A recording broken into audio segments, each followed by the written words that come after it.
Donc, bienvenue à tous pour cet atelier. On en est déjà à l'avant-dernier jour du sommet virtuel du climat. Donc, on approche de la fin. Cet atelier, donc, il est intitulé Biodiversité et climat, préserver l'une pour prendre soin de l'autre. Et pour ceux qui ne me connaissent pas encore, je suis Suzy Cantraine, donc je suis responsable communication pour la PCC, qui est l'association des professionnels en conseil climat, énergie, environnement, et également pour cet événement, le sommet virtuel du climat. J'ai aujourd'hui avec moi Béatrice Poirier, qui est chef de projet environnement et énergie chez AFNOR Certification, et également Maud Vincent, qui est chef de projet environnement et économie circulaire, également chez AFNOR Certification. Et nous sommes ensemble pour 1 heure. Alors, si ce n'est pas votre premier atelier, vous avez dû l'entendre plusieurs fois, mais je le redis, l'objectif en fait, de cet événement, c'est de permettre aux entreprises et aux collectivités de s'engager, d'agir, d'avancer concrètement sur la voie collective de la neutralité carbone. On a eu un programme très riche pendant ces 2 semaines, du 22 novembre au 3 décembre. Il y a eu en tout presque 50 webconférences et ateliers. Il reste encore toute la journée d'aujourd'hui, plus demain. Donc, n'hésitez pas à aller voir le programme pour voir s'il y a certaines choses qui vous intéressent. Et de toute manière, tous les contenus seront disponibles en replay plus tard. Vous rappelez également que cet événement il est initié et coordonné par l'APCC, qu'il a été coporté avec l'ADEME, l'ABC et la fédération Sinov. Et aussi que on souhaite remercier nos sponsors et partenaires que vous voyez s'afficher ici à l'écran, sans qui cet événement n'aurait pas pu avoir lieu. Donc, merci à tous nos parties prenantes pour leur nombreux soutiens pour cet événement. Également, donc, on a eu à cœur donc, de vous proposer un événement qui est entièrement gratuit. Cependant, il a nécessité un certain financement et si vous souhaitez nous montrer votre soutien, montrer que ce genre d'initiative vous plaît, n'hésitez pas à nous faire un don. Donc, je vous remets le petit lien dans le chat si à tout hasard, vous souhaitez cliquer dessus. Je vais terminer ma petite introduction avec des aspects logistiques pour cet atelier. Donc, quelques points à noter. Vous avez un module Q et R que vous devez voir s'afficher en bas de votre écran. Donc, je vais vous demander de poser vos questions à cet endroit-là, car c'est là que nos intervenantes vont aller piocher les questions et y répondre. Et en revanche, si vous avez simplement des commentaires, des remarques à faire, vous pouvez les faire dans l'onglet discussion, que vous avez déjà un petit peu utilisé pour me dire bonjour et pour me dire que vous m'entendiez bien. Voilà. Enfin, donc les slides et le replay seront disponibles en décembre sur le site. Vous allez aussi les recevoir par mail. Et voilà. Donc sur les précisions techniques. Et un dernier petit point. On va essayer de répondre au maximum de questions pendant cette session. Néanmoins, si certaines questions n'auront pas pu obtenir de réponse, vous aurez la possibilité de contacter nos intervenants a posteriori par mail ou directement via leur page intervenant que je vais vous mettre au fil de l'eau dans la discussion. Vous pouvez prendre rendez-vous avec nos intervenants.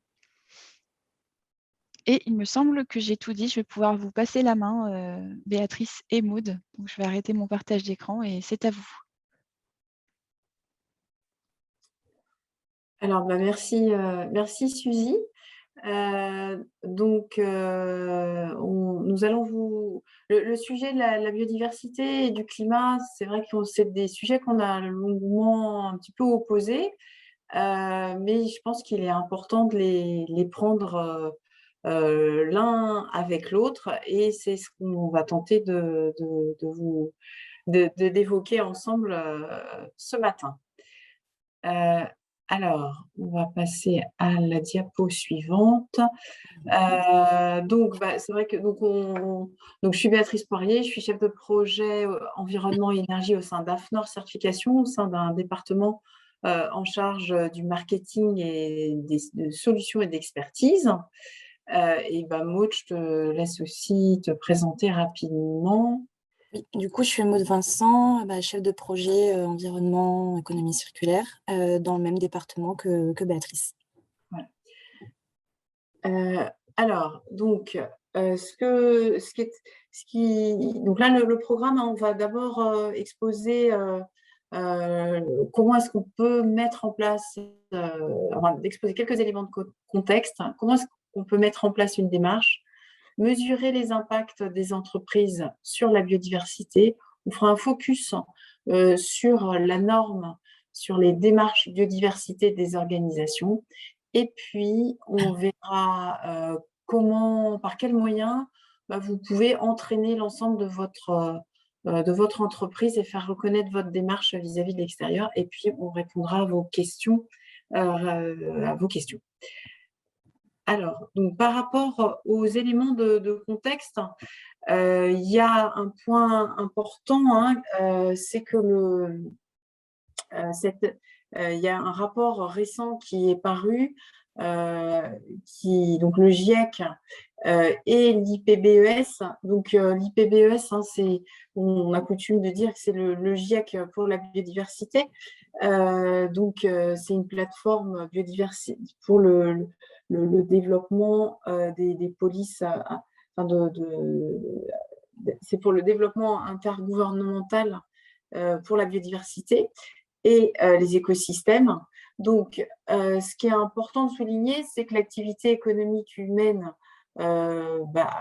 détruit un certain nombre d'écosystèmes, émet des gaz à effet de serre, et donc en fait, que ce soit pour la biodiversité ou pour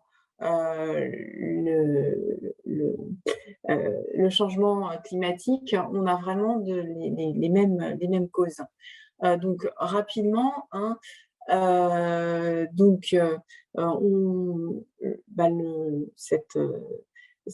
l'IPBES et le GIEC se sont mis d'accord sur le fait que il est important de freiner la perte de la dégradation des écosystèmes sur Terre, de lutter contre la déforestation, parce que ça permet de conserver les puits carbone, restaurer les écosystèmes et transformer les pratiques agricoles. Et ces éléments-là, finalement, il contribue favorablement à la fois à la biodiversité et à la fois à la limitation du changement climatique. Alors, pour la suite, on nous a semblé important d'indiquer un facteur, c'est qu'on a des facteurs qui sont communs, c'est-à-dire que ce soit pour la biodiversité ou le changement climatique, on a des facteurs à la fois indirects et directs qui contribuent finalement à cette désorganisation complète, que ce soit d'un point de vue climatique et qui ont de forts impacts sur l'activité humaine. Donc, ce schéma est extrait du rapport commun entre le GIEC et l'IPBES. Et donc, c'est important, je pense, dans la réflexion au changement climatique, d'y intégrer aussi la biodiversité. C'est vraiment changement climatique, biodiversité, même combat. Même si il y a aussi des points de vigilance. Et je vais laisser Maude sur ce point-là. Oui, merci Béatrice. Alors en effet, c'est vrai qu'on a tendance du coup à prendre des actions, à mettre des actions en place pour réduire les émissions de gaz à effet de serre. Et il se peut que finalement, en mettant en place ces actions, on contribue à l'érosion de la biodiversité. Et ces actions qui peuvent contribuer à l'érosion de la biodiversité, c'est tout ce qui est un petit peu reboisement ou le boisement qui est mal géré. En effet, si on utilise des forêts plantées comme source de bioénergie, ça peut avoir des effets néfastes sur le stockage du carbone, etc. L'énergie solaire et le changement d'affectation des sols. Les centrales solaires qui sont assez grandes peuvent affecter les sols et les terrains et donc limitent la biodiversité, en tout cas peuvent la détruire. L'énergie éolienne et la migration des espèces, puisque les éoliennes terrestres peuvent affecter les vols des oiseaux migrateurs et ainsi affecter leur migration et leur développement. On a aussi tout ce qui est hydroélectricité, puisque la construction des barrages modifie modifie les migrations des espèces dans les d'eau douce et donc a un impact sur la biodiversité également et le fonctionnement de tout l'écosystème d'eau douce. Et puis, on a aussi les impacts des minéraux rares, puisque le fait d'aller chercher les minéraux rares qui sont devenus très importants aujourd'hui, et donc d'avoir des exploitations minières dans les eaux profondes, eh bien, détruit la biodiversité des écosystèmes marins. Et donc, il a été identifié 4 piliers d'action pour accroître les avantages pour le climat et la nature.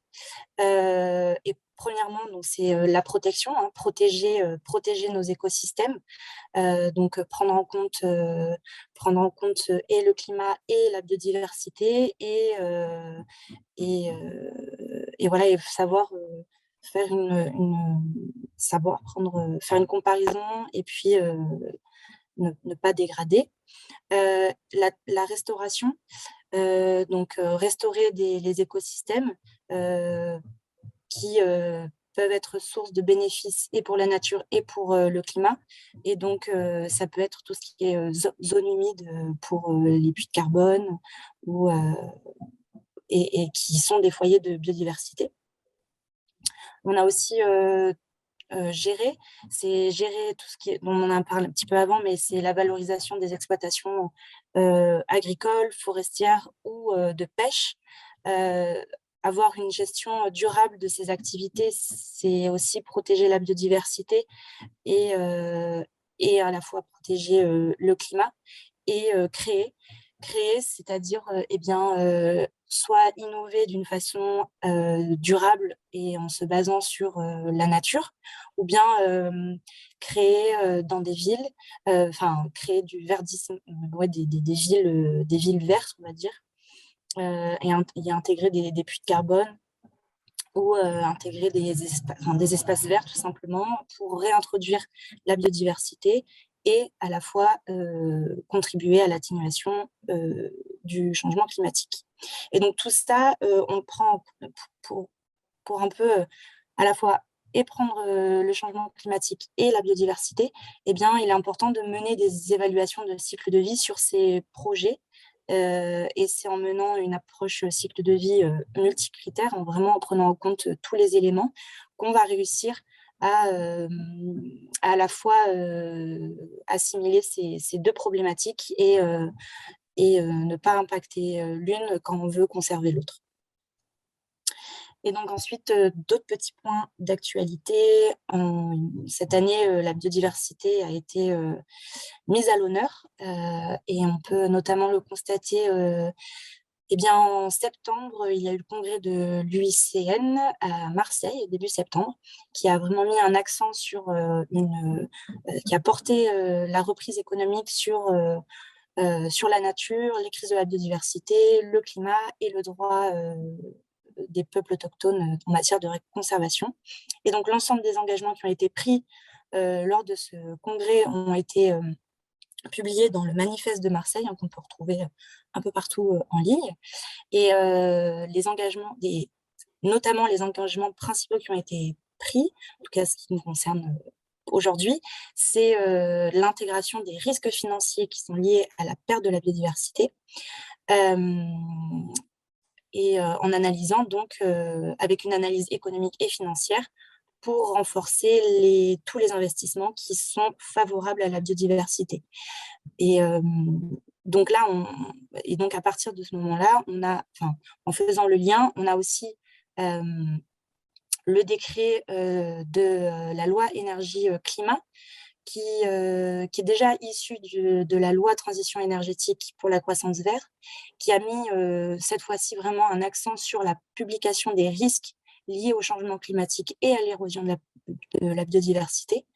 Et du coup, ce décret a oblige un reporting biodiversité dès 2022. Et donc, ce reporting biodiversité, il va devoir prendre en compte l'analyse des risques et la mesure d'empreinte biodiversité des acteurs de marché. Et donc, les investisseurs regarderont ces risques et ces mesures d'empreinte biodiversité sur les investissements. Donc, c'est un grand pas. Et en lien encore avec la finance, on a la taxonomie européenne. Donc, l'objectif de la taxonomie européenne, c'est bien de rediriger les flux financiers européens des activités vers des activités durables. Et donc, comment s'y prendre? Eh bien, c'est par une classification des activités qui sont considérées comme durables. Et du coup, on va calculer ces activités durables selon six objectifs environnementaux et sociaux, et notamment, et donc vraiment est pris en compte, le changement climatique, donc l'atténuation du changement climatique, et la protection et la restauration de la biodiversité. Donc voilà, on a fait un petit peu un tour rapidement des actualités et du contexte qui fait que la biodiversité et le changement climatique sont vraiment en lien aujourd'hui.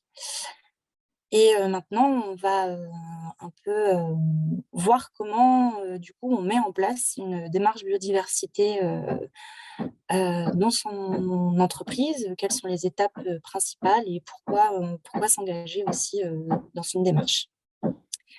Alors, pourquoi s'engager? Eh bien, premièrement, parce qu'il faut maîtriser ses risques. Et il y a plusieurs risques qu'une entreprise, un organisme peut avoir liés à l'érosion de la biodiversité. D'abord, c'est la réputation.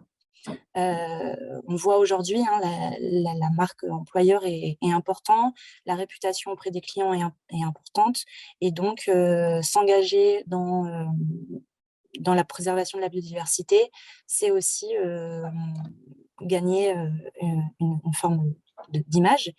Il y a aussi tous les risques qui sont liés aux opérations, donc tout ce qui est pénurie de ressources.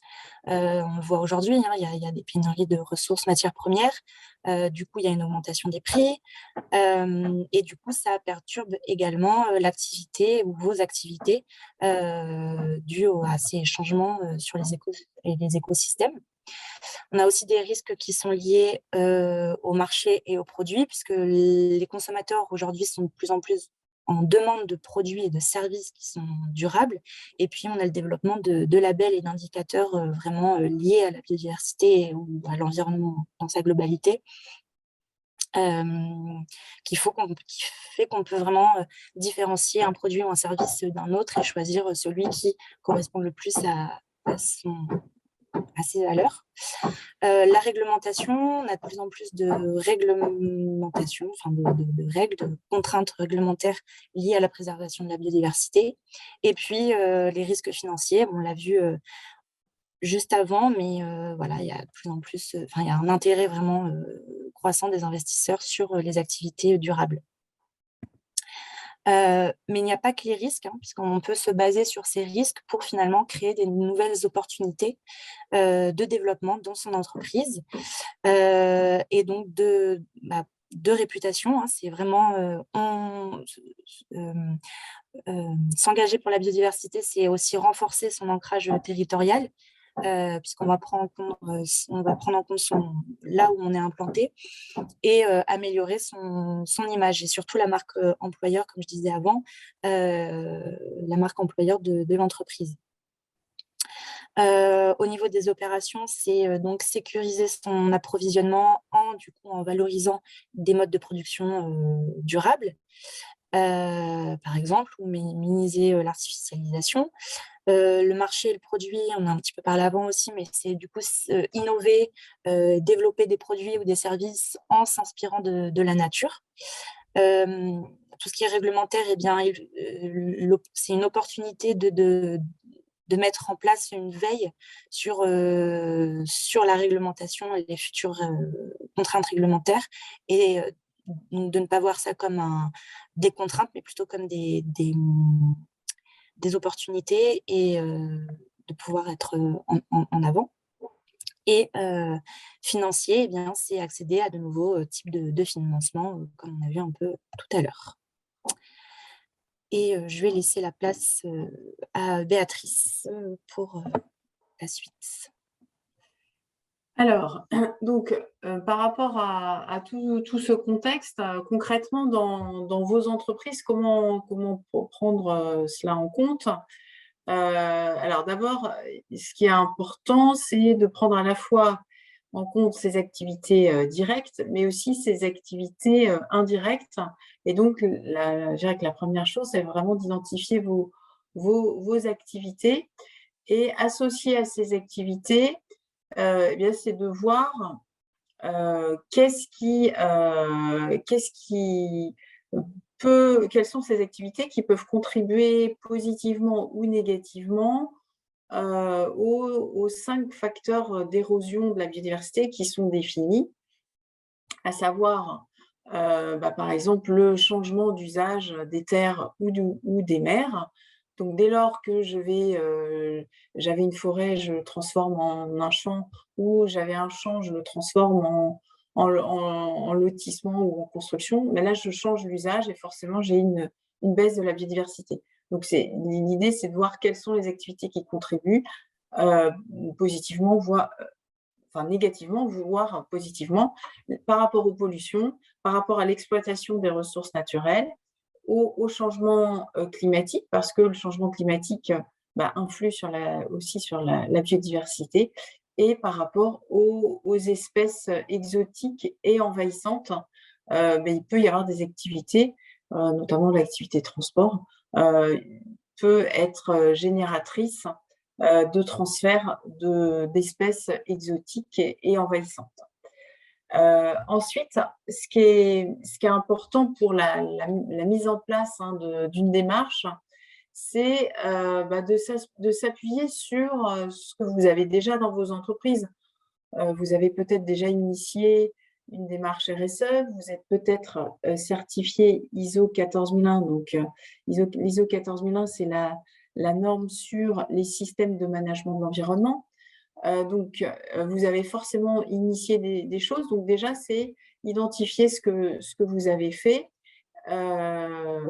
et donc réaliser ce diagnostic, définir un plan d'action, le mettre en œuvre, communiquer, valoriser et vous améliorer votre démarche et aller plus loin dans la détermination de vos objectifs et de vos indicateurs. Par la suite, donc ce que j'ai indiqué, si on regarde la démarche globale pour ce diagnostic initial, parce qu'à un moment donné, on vous parle de biodiversité, mais dans une entreprise lambda, vous n'avez pas vraiment l'impression d'avoir forcément un impact biodiversité, donc il va falloir essayer de faire ce diagnostic et de voir. Donc d'abord, il faut définir un périmètre. Ce périmètre, je vais me baser sur, je vais regarder mes sites, mon organisation, je vais essayer d'aller au plus loin sur la chaîne de valeur, mais je vais m'attacher forcément sur cette chaîne de valeur aux éléments pour lesquels je peux avoir une influence. Je vais faire un état des lieux, donc par exemple sur le volet environnemental, est-ce que j'ai déjà une politique environnementale? Est-ce que j'ai des engagements en faveur de la biodiversité? Est-ce que vous avez peut-être des actions ponctuelles? Vous avez participé à des prix ou autres? Donc, vraiment faire cet état des lieux. Ensuite, identifier les dépendances. C'est-à-dire que si demain, il y a vraiment une chute de la biodiversité, eh bien, peut-être que mon activité va être fortement impactée. Je prends un exemple qui est assez…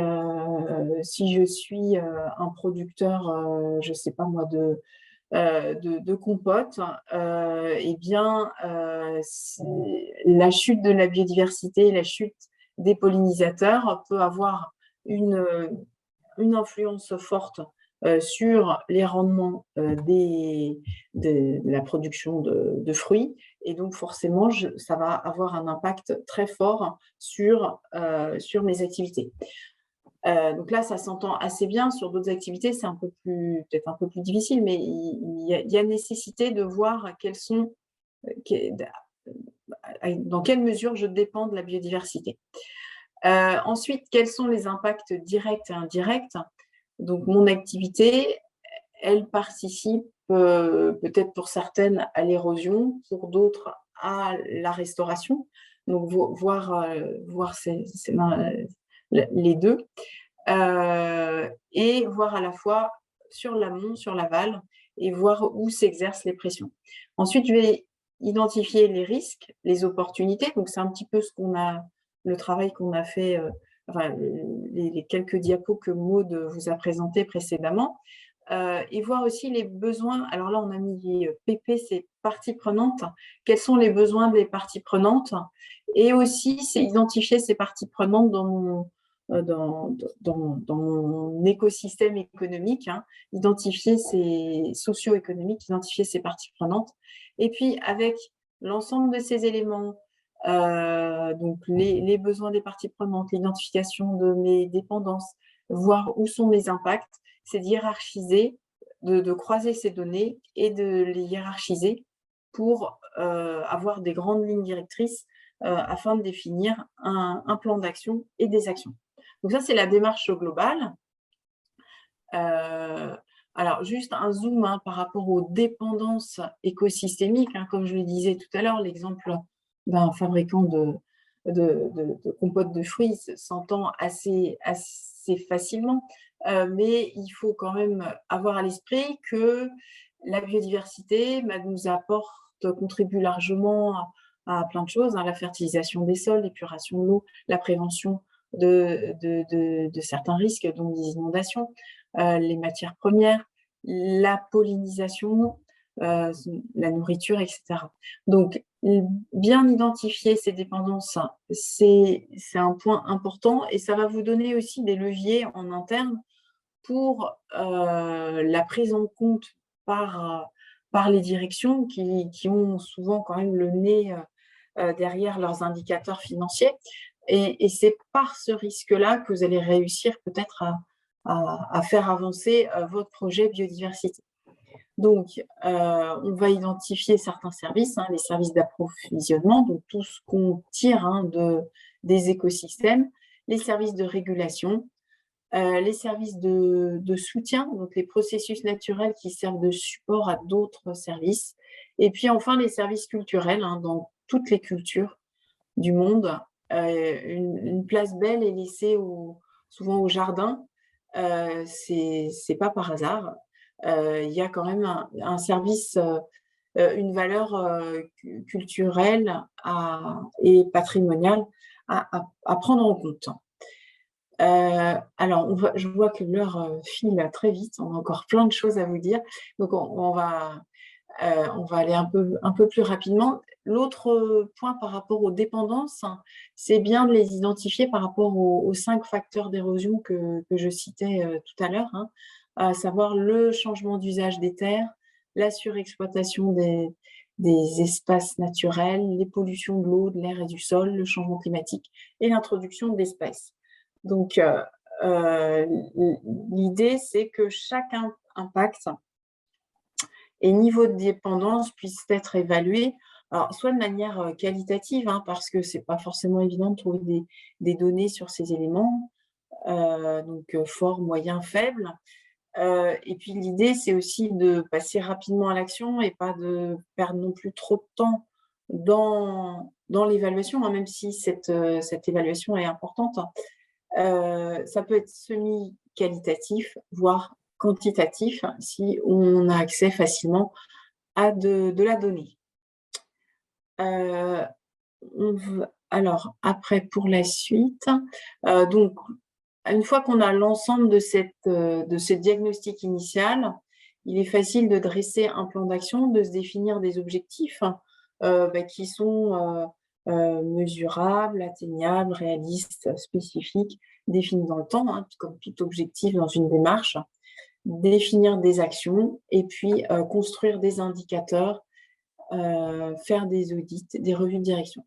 Donc là, je vous ai décrit finalement la démarche une démarche structurée, mais assez classique pour avancer sur cette thématique de la biodiversité, en lien bien sûr avec le changement climatique, hein, puisqu'on a bien démontré les liens au préalable.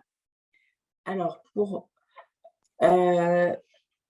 du coup, voilà, donc mesurer les impacts des entreprises. Donc là, on a vu la démarche, mais on a bien vu que dans cette démarche, il y avait besoin d'indicateurs et de les mesurer. Et donc, on vous propose quelques éléments sur ce point-là. Voilà, donc du coup, effectivement, on a vu qu'il y avait un certain nombre de choses à mesurer. Bon, même si des fois, on n'a pas forcément les données, et donc dans ce cas-là, eh bien, on essaie quand même de passer à l'action. Et donc, pour mesurer son empreinte biodiversité, il en existe plein, mais il existe vraiment 2 mesures principales, et on va dire qui sont les plus connues. Et ce sont 2 indicateurs qui permettent de mesurer en fait l'abondance des espèces sur une période donnée et sur un espace donné. Et du coup, c'est une mesure qui est assez spécifique et qui peut être comparable et dans le temps et en fonction des activités. Et donc, c'est le MSA par mètre carré et donc Mean Species Abundance et Potentially Disparate Fraction of Species par mètre carré et par an. Et donc, il existe des outils. Encore une fois, c'est une liste assez exhaustive, il en existe plein, hein, mais c'est 2 outils qui sont assez connus et qui permettent du coup d'utiliser ces 2 indicateurs. Et donc, on a le Global Biodiversity Score et le Product Biodiversity Footprint. Alors, le premier, c'est un outil qui permet aussi d'identifier, d'hiérarchiser ces pressions et ces impacts. Et donc, il va utiliser un indicateur d'espèces, enfin, nombre d'espèces sur un territoire donné. Et le deuxième, c'est plutôt pour évaluer son impact biodiversité en fonction des produits qu'on conçoit. Le premier, c'est plus pour une démarche globale. Le deuxième, c'est vraiment plus quand on veut s'appuyer, enfin, quand on est en train de créer un produit, concevoir un produit. Et du coup, ça s'appuie sur une méthode d'analyse de cycle de vie du produit. Ensuite, on a aussi des méthodes qu'on appelle composites parce qu'elles prennent plusieurs aspects en compte. Elles prennent pas, donc l'autre, on a vu qu'elle prenait vraiment l'abondance des espèces. Ici, c'est une mesure qui prend en compte, enfin, des méthodes qui prennent en compte plusieurs aspects et notamment les pressions qu'on a vues un petit peu avant, que Béatrice nous a expliqué. Ce sont les pressions qui sont exercées donc sur les 5 facteurs d'érosion de la biodiversité. Et l'idée, en fait, c'est de créer des indicateurs par facteur et en fonction de son activité. Des fois, c'est pas possible. Quand c'est possible, autant le faire et s'appuyer sur des indicateurs calculables, quantifiables et mesurables dans le temps. Et donc, par exemple, si on prend la pollution, eh bien, une entreprise peut mettre comme indicateur eh bien, la qualité de l'eau ou la qualité de l'eau ou les quantités de produits phytosanitaires utilisés, par exemple, et elle peut mesurer cela dans le temps. Et donc, il existe des méthodes qui utilisent ces indicateurs pour créer une méthode de démarche biodiversité dans sa globalité. Il y en a une qui est assez connue, c'est la méthode Biodiversity Indicator for Seed-Based Impact. Et donc là, l'idée, c'est de vraiment prendre en compte toutes les pressions qui sont exercées sur la biodiversité et d'identifier, c'est un petit peu la mesure qu'on a utilisée, la démarche qu'on vous a présentée au début, mais donc c'est identifier ces sites, identifier ces impacts, et puis sélectionner des indicateurs et ensuite évaluer dans le temps sa performance. Et puis ensuite, on a des méthodes qui sont propres à chacun, selon son activité, son entreprise, son emplacement, voilà, mais qui prend en compte eh bien, plusieurs aspects sur la biodiversité. Et donc, une fois qu'on a mesuré un petit peu ces impacts, comment finalement s'inscrire dans une démarche globale et pour qu'elle soit, enfin, une fois qu'on a mesuré ces impacts, eh bien, qu'est-ce qu'on en fait en fait, comment les utiliser pour que ça soit pertinent. Eh bien, il existe des démarches qui proposent des structures et des méthodologies assez structurantes pour mettre en place une politique biodiversité. On a la norme NFX 32001, donc il y a la norme de démarche biodiversité des organisations dont on va vous faire une explication plus approfondie juste après. On a le Science-Based Target Network, qui est une méthodologie pareille proposant la réalisation d'une empreinte biodiversité sur des indicateurs précis. Donc, c'est tout déjà, c'est une espèce de logiciel où tout est un peu déjà fait. Et puis, on a la méthode Act for Nature que vous connaissez probablement, mais en tout cas, c'est une démarche volontaire de biodiversité qui ne fait pas d'évaluation, mais qui propose juste une aide à une démarche en s'appuyant sur ce que d'autres entreprises ont pu faire. Et il y a une multitude de guides qui ont été mis en ligne, souvent gratuitement. Là, tout ce que je vous ai mis, c'est gratuit, c'est en ligne, pour aider justement les entreprises à mettre en place leur démarche. Et donc, on a le MEDEF, l'ORE, voilà, il y a toute une liste. Ces guides, vous pouvez les retrouver sur Internet. Et voilà, ça montre, en fait, il y a des exemples d'entreprises, des solutions d'entreprises, les bonnes pratiques, etc., qui sont quand même un vivier d'informations quand on ne sait pas trop par quoi commencer. Et puis, on a, nous, sorti un guide, donc un guide à fac biodiversité. On va vous présenter un petit peu plus en détail ce que c'est après, mais c'est un guide qui aide à la certification à fac biodiversité que nous avons développé cette année, selon la norme NFX 32001. Voilà, et donc, maintenant qu'on vous a un petit peu montré toutes les démarches, eh bien, on va vous présenter en détail ce qu'est la NFX 32001.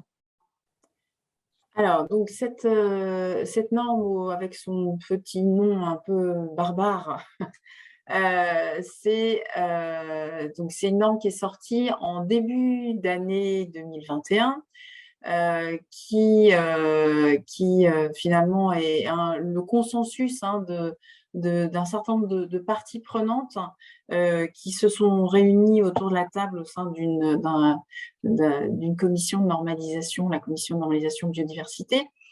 Et donc, elle témoigne vraiment de l'intérêt des entreprises et des parties prenantes à la définition finalement de lignes directrices pour organiser une démarche biodiversité. Donc, elle fixe un cadre méthodologique, elle intègre vraiment les enjeux de conservation et de restauration, elle s'adresse à tout type d'organisation, s'adapte à tout degré de maturité de l'entreprise en termes de biodiversité.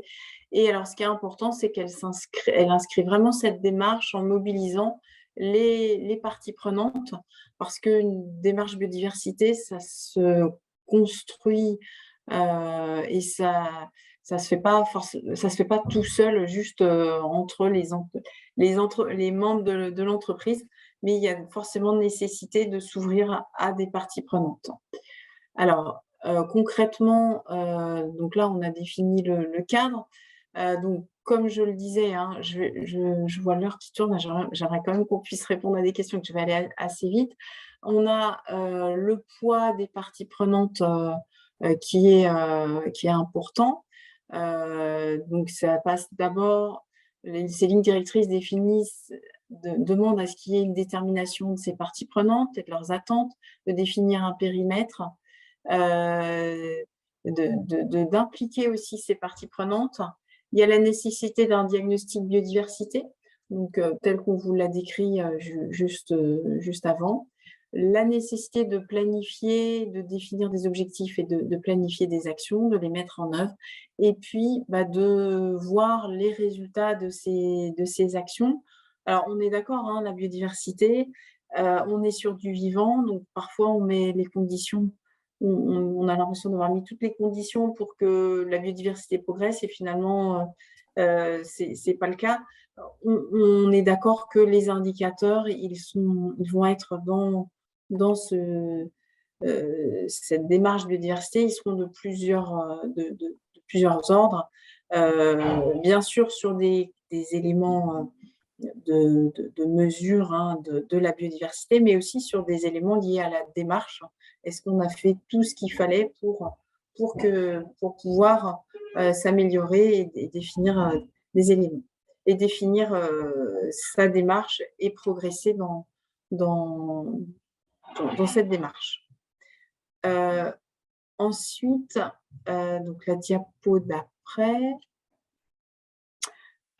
Donc, il y a vraiment une spécificité, hein, de la norme, hein, c'est bien l'identification des enjeux biodiversité qui doivent couvrir à la fois, donc cette identification doit couvrir à la fois l'identification des dépendances, l'identification des impacts directs, indirects et les besoins et attentes des parties prenantes, et définir une hiérarchisation qui peut se faire sous la forme d'une cartographie. Alors, je ne vais pas rentrer dans le détail parce que, comme je disais, je voulais laisser la place aux questions. Là, vous avez un schéma qui peut vous sembler un peu compliqué. C'est le schéma global de la norme. Il y a l'ensemble des paragraphes de la norme sous forme de schéma, mais on a bien une première partie qui est le contexte, donc c'est au paragraphe 4. On a une partie 5 qui est sur la gouvernance de la démarche, sur le côté à gauche. L'identification et la hiérarchisation des enjeux, avec la cartographie et l'identification des enjeux, la définition du plan d'action et la vie de la démarche avec sa mise en œuvre, son suivi, mais aussi la communication et la valorisation. Donc, c'est une démarche itérative. Et ce qui est à souligner, c'est qu'on se rapproche dans ce type de démarche que certains doivent connaître, hein, que ce soit les démarches de management de la qualité, comme la 9001, management de l'environnement, comme ISO 14001. On retrouve des grandes lignes qui peuvent faciliter la mise en œuvre au sein de vos organisations. Vous ne partez pas d'une feuille blanche. Voilà, et donc je vais laisser Maud conclure sur un certain nombre de points clés. Pour conclure un petit peu, donc comme vous avez vu, on a fait vraiment un peu comme un entonnoir de comment on met en place une démarche, comment on la mesure, et ensuite sur la norme. Et en fait, ce qui est important de voir, c'est que toutes les démarches, toutes les mesures qu'on vous a, les indicateurs qu'on vous a exposés, les démarches biodiversité qu'on vous a exposées, en fait, tout ce qu'on vous a expliqué au début, ça s'incrémente parfaitement dans la norme NFX 001, puisque par exemple, la méthode de la Science-Based Target Network, elle peut être complétée par la norme pour justement aider au déploiement dans son entreprise. Que la mesure d'empreinte, donc vraiment mesurer son empreinte biodiversité, c'est une exigence qui fait partie de la norme, que l'outil Global Biodiversity Score, peut être un outil qui peut être utilisé pour la phase de l'état des lieux et qui est donc aussi une exigence dans la norme.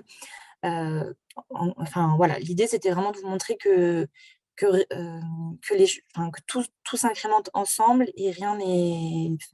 Le but, c'est pas de séparer les méthodes et les démarches, etc.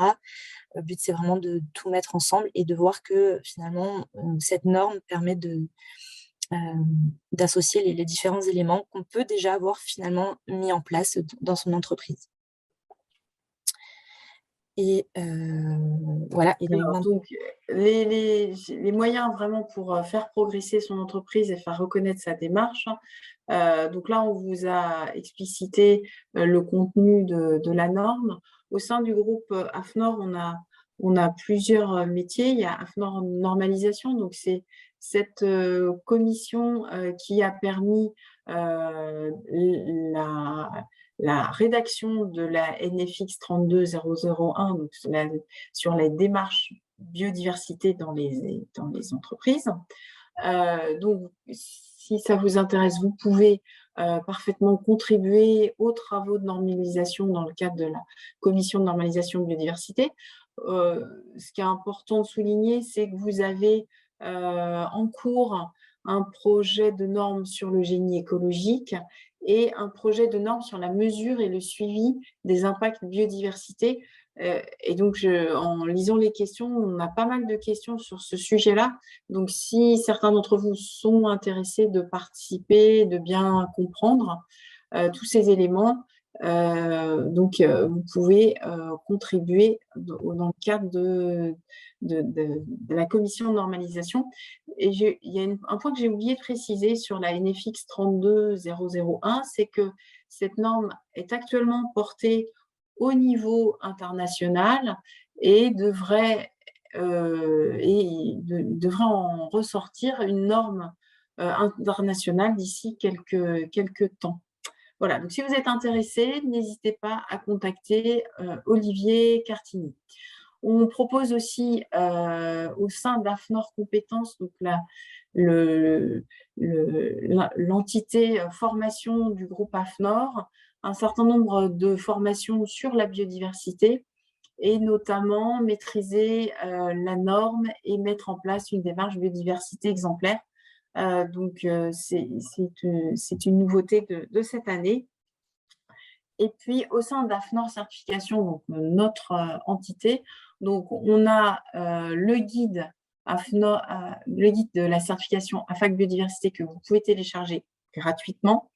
Bientôt, une auto-évaluation pour faire le point, pour savoir où est-ce que vous en êtes de votre démarche, même si vous n'avez pas mis en place des choses vraiment formalisées, vous avez forcément quelques éléments, donc ça permet de voir où vous en êtes. Et puis, la certification AFAC Biodiversité, dont je vais vous parler en quelques mots.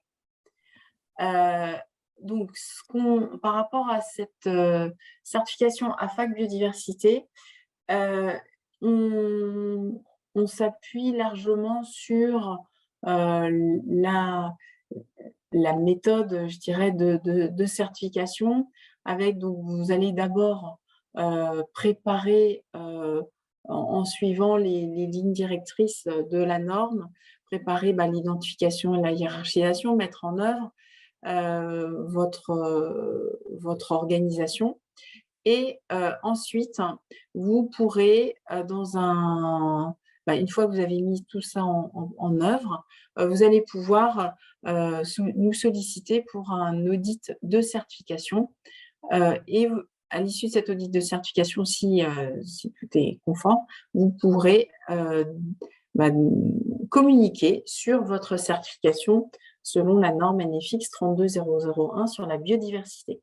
Et puis ensuite, chaque année, on viendra vous auditer pour voir comment votre organisation a évolué là-dessus. Ensuite, donc nos auditeurs, qui sont-ils? Ce sont des experts en biodiversité. Ils connaissent les audits en ISO 14001 et les évaluations engagées RSE selon l'ISO 26000. Et si bien que ça vous permet, pour ceux qui seraient déjà certifiés, de réaliser cette évaluation en même temps que l'audit ISO 14001. ils sont formés bien sûr à la norme et ils ont une appétence, une connaissance des milieux naturels et de la biodiversité. Alors la suite, voilà donc ce qui est important de souligner, hein, c'est qu'à Fac Biodiversité, ça vous permet de faire reconnaître votre engagement en matière de biodiversité avec une démarche robuste sur une norme qui a fait consensus au plan français et qui est portée au plan international. C'est vraiment mettre la lumière sur vos engagements, s'appuyer sur déjà des éléments que vous avez déjà pu mettre en place.